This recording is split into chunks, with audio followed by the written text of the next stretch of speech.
Ito ang sewing area. Meron kaming 3 single machine, 2 overlock machine, 2 piping machine, 1 buttonhole, and 1 button sew. Ang bawat machine ay nilalagyan namin ng tela sa pagitan ng put at pit dog para hindi magkakalawang ito.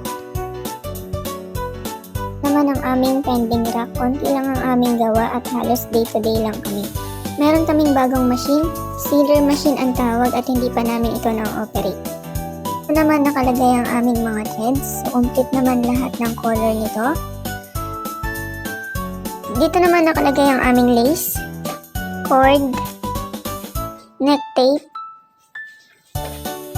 pilon,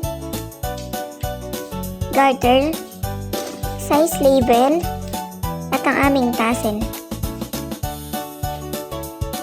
Dito naman nakalagay ang Argand zipper, magic zipper. Complete naman ang lahat ng color, except sa color black, wala pa rin dumarating.